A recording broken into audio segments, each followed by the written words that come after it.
Okay, so sorry that broke off. I don't know how it happened, but we'll continue. I'll post two different ones, and I'll put part one and part two. Now, what's funny is this is the dog that has the cancer here.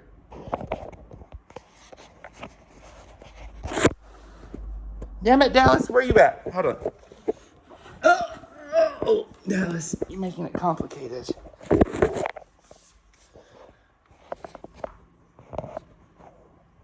Why is it so complicated? Dallas, do you not see where he's sitting? When I do records and when I do readings, and if I do anything that opens up to spirit, this dog is like the one that he is connected to that world. And that's what a lot of people don't understand. Animals are so damn connected, we have no idea. None whatsoever. And he is the prime reason when I really do readings for other people and allow their guides and spirits to come in and he's on point. He is literally underneath my chair the entire time I'm reading. And I'm being serious. So when people think that animals are not really connected to them, they are so wrong. So wrong. These animals are so connected to us. And if you have a connection with animals and you have this one animal, and like him, I have four, right? Now, the other three, they in there hanging out on the couch. You probably can see them back there. Well, no, there's only two. Milo's over here. So, but each one has their own personality. But he is actually a certified service dog. So he's supposed to be like my beck and call. But it's different since after he got out of it, we don't really force him to do anything. So he just.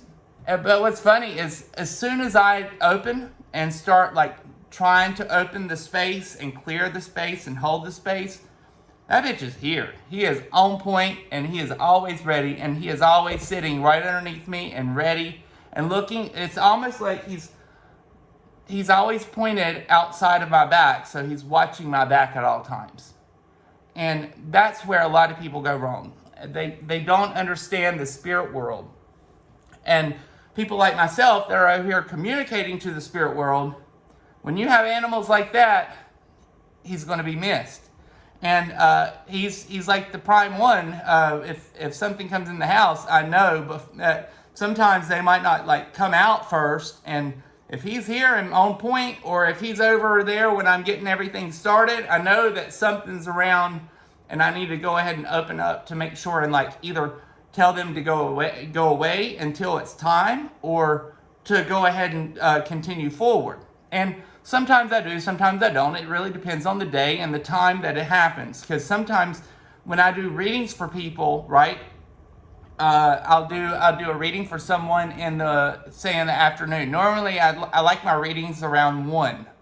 And when you do readings and channelings for people at a specific time, at a specific place, it activates the space to where it works cohesively. I don't understand. We're all electrical.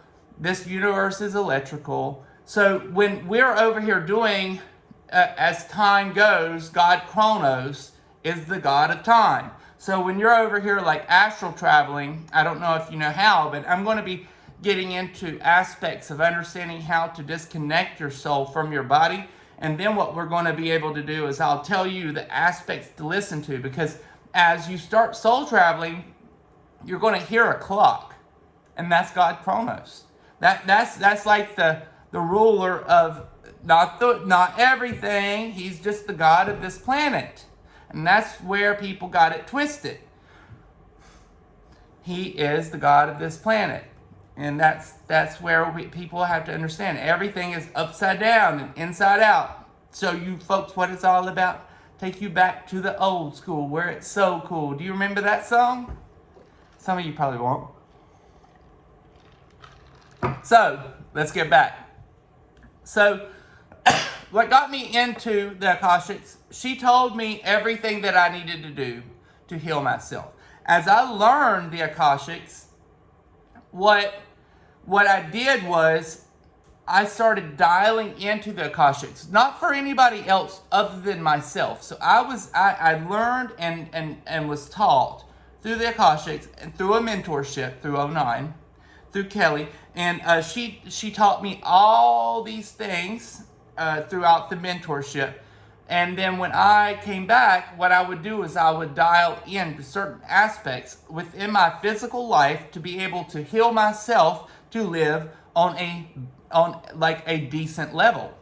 And as time has gone, I used to couldn't even walk without shoes. Now I do yoga in the fucking rock driveway. And that's how things change. Because you learn certain things while you're doing it to where you can manipulate your body. And a lot of these things, you can be able to start shifting your mind, like through NLP, neuro-linguistic practicing. And that's another thing I would like to dial in on, because we really got to start thinking about the mind. All we have is our mind today. And I think that's where I went wrong at the very beginning. I did not understand my mind. I did not understand these aspects within the mind. I didn't understand the fucking world. All I did, I woke up in the morning, I went to work, dealt with a bunch of crazy ass rich bitches, and then I would come home and all I would do was probably party. When I lived in Miami, I loved to party. So we went out and got high, did what the hell we wanted, but we had fun. But the thing is what most people today does not understand is we're here for a reason. And that reason is not to really get high. And that's where I'm at today. Is we've really got a lot of dialing in, because if not, it's like darkness has consumed darkness for so fucking long. We've got to break this cycle. And right now, we have so many ideologies that have been mistranslated to where people have put in so much power within a name and or a God when they don't even know the God. And what's funny is, okay, so I didn't know the God at the very beginning until I started studying back in probably 2010. I've been reading like crazy. And what's funny, somebody told me to read the Nag Hammadi. And the Nag Hammadi, sorry, I would have the hardback here, but I let a friend borrow it. Because to me, that is a book that is needed to be read. It's one of those books that will start breaking down this ideology. If you're within like the Abrahamic religion, I've already told you what the Abrahamic religion is. We all have been duped. And it's all back from Gnosticism. Gnosticism then went to Zoroastrianism. So it's like, it just, all they did was like twist it. And then the books within the Holy Bible today, from the original scripture, everything was burned and thrown away. And then I'm being serious, there is no original scripture. Everything was rewritten when the Romans came and they rewrote it the way that they wanted. And that's the honest truth. If not, look it up. And that's where we have to understand. The thing is what they did during the Roman time, they still tried to rewrite it to be the original scripture, which is not. And as that point forward, what's funny is some of the oldest scripture that has been noted, that has been found, has been the Nag Hammadi. It has been quite recent, and they finally have actually documented this literature to the origins and the time, and that is closer to what the original scripture should be. So, if you want to read the true original scripture, you should go back to the Gnostic scripture. And the Christians today would see that as blasphemous. But what's funny is, so one thing I do appreciate about the Mormons is they want you to learn about all these scriptures. They want you to understand about the Gnosticism. They want you to understand all the ancient literature. But the thing is how can I put it? Okay, so, okay. I don't want to get factual today. I have some really good ideas. So I'm trying to change. I'm going to be changing this shit up. And when I change this shit up, we're going to have a day for this and a day for that. And we're going to have a factual Friday. And this bitch is going to dial it in. And it's going to hurt some feelings because we have so many misconceptions within this world today that I have studied, and it is factual to where it's going to make you blow your fucking mind. And that's where I'm at today. We got to start understanding a lot of what we think is true is fucked up. Everything is backwards, and it's backwards for a reason, because it wants to keep us in a fear and blood magic paradigm. Because if you live in this mental state of fear and blood magic paradigm, and you're going on bended knee when we are not the same, not the same species of the people that have been born with sin, they're over here lying to you. So the thing is are you that one? Are you that? So there's a lot of misconceptions today, and when we go in and you look at the divine ones, you are made by God. You are made with divinity. You do not have sin. So what does that mean? That you have the spark of divinity within. So when you have the spark of divinity within, we don't need no Messiah. We don't need to go on bended knee. We don't. We were built like God. So, with that said, when the next Messiah comes, it specifically states in the scripture, when they say, I'm over here, do not listen. I am not over there. I can't remember the scripture. All this is off the top of my head. Because why? He's telling you that it's going to be a fucking lie. It's just, we got to get it together, guys. People claim we're in like the 22nd century. We're so damn intelligent, and so many people are so ass backwards, it's crazy. And now, one thing I do have to say also about the Mormon Church, they do believe in modern prophets. Like, I would claim that me seeing things would be more of a prophet. Now, the thing is with like Moses, there are some hidden ideologies behind Moses that I would like to talk about at a later date. It's quite wicked what I have found within the book. So I don't even think Moses, I think Moses either was like, I don't know if he was a man or if he was actually like a manifested God, but he was Moloch.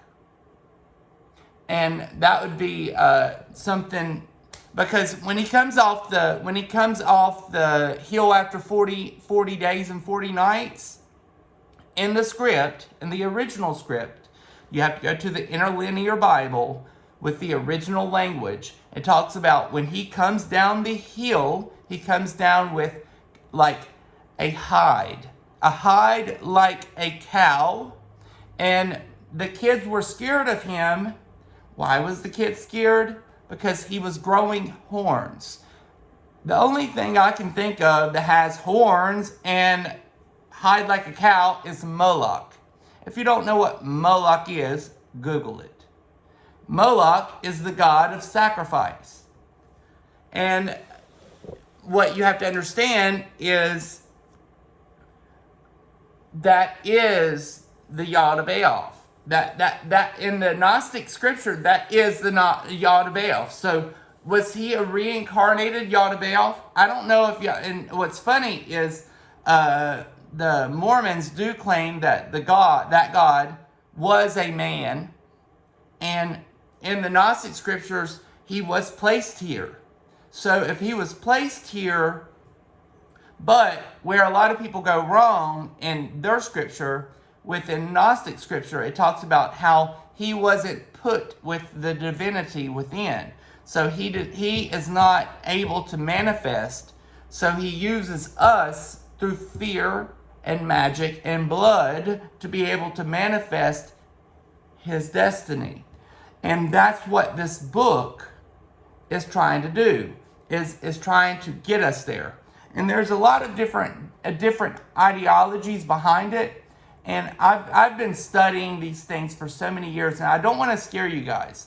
But the thing is, we have to look at it for what it is. And from different viewpoints and understanding, what the fuck was, what?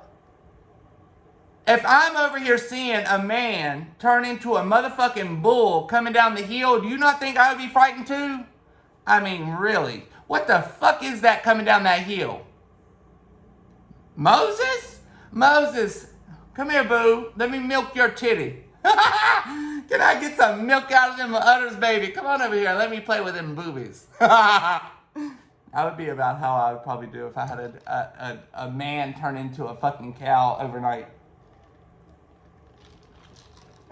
And, okay, so we had, he said, look for the times. Okay, so there was the time of the man that was in the fish, which was nothing more than methodical. That can't not happen. A man living inside of a whale. And then if you actually do the lineage of another good book to read is the Essenes, the Children of the Light. And the Essenes, the Children of the Light, is a book to where if he was okay, so what did he study? What did he do? And in that book, it talks about he did not just study what you assume he studies. He studies like I do. He studies everything. I love studying different doctrines. I don't know what it is. The older I get, it's like my thing. And I enjoy it. I like looking into doctrine, and I like to look at their flaws, and I like to analyze their flaws, and then I grow from it.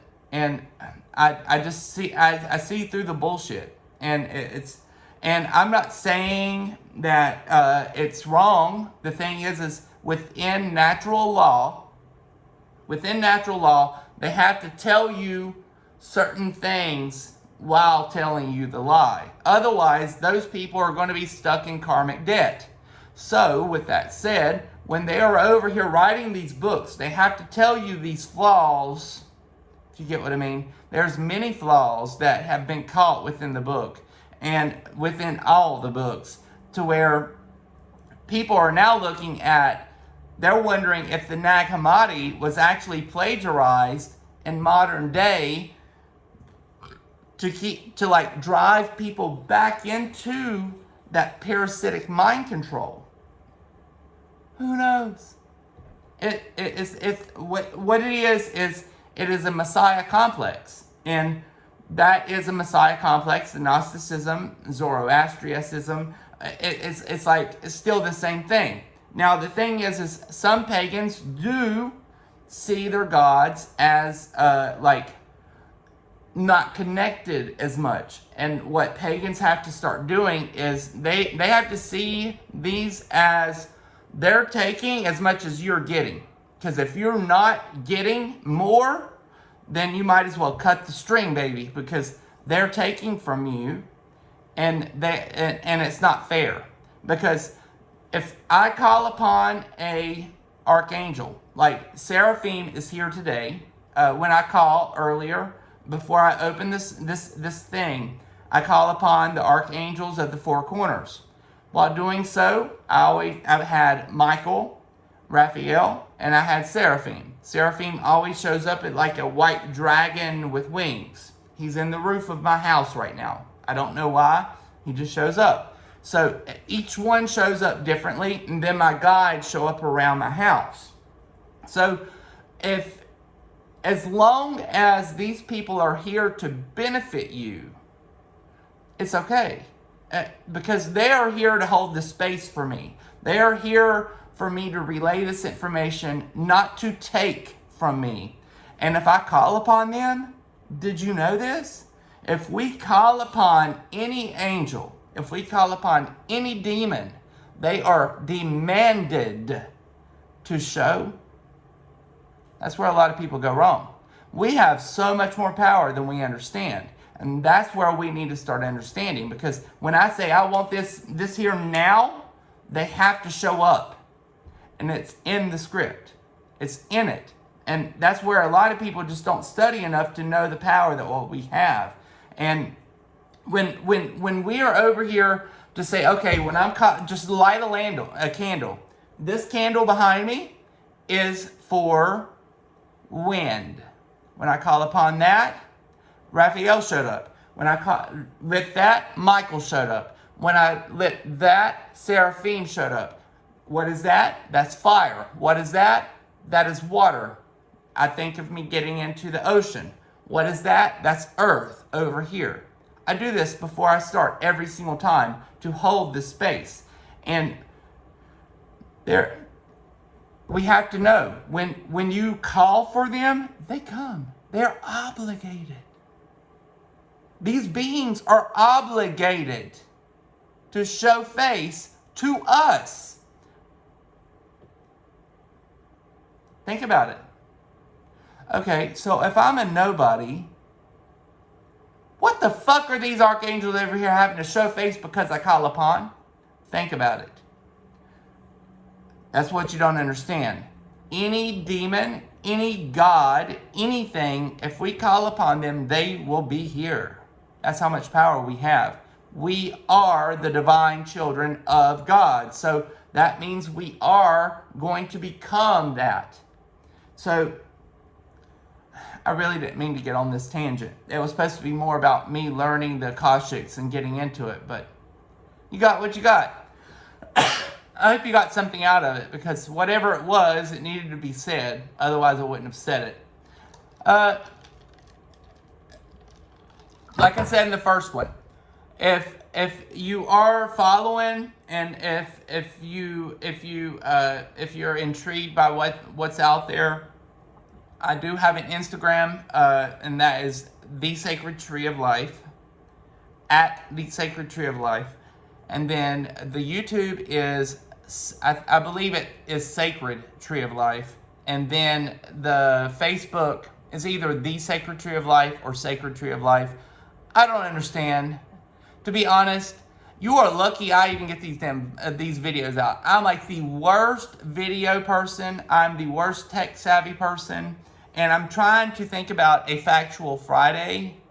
And I really would love to do like a whole thing with a computer to be able to really show you and teach you how this went down with how this society actually was laid out. Because when Columbus came here, you had no idea what really went down. You had no idea what went down. It's some crazy ass shit. And that will be Friday. And that's where we're going. Because Factual Friday is going to be mind blowing. It's going to be things that you thought was and it's not going to be me opening up and channeling. It's just putting out the facts and explaining the facts and letting you simmer on it, because we got to get to this space and time to where we truly understand what the fuck's going on. It's the Frankists. The Frankist Sabbateans have moved here. They were booted out of Spain and Europe because they were doing black magic worship with killing things, trying to take over their countries, and then they were forced here. I'll finish it up. Bye, guys. Have a good afternoon.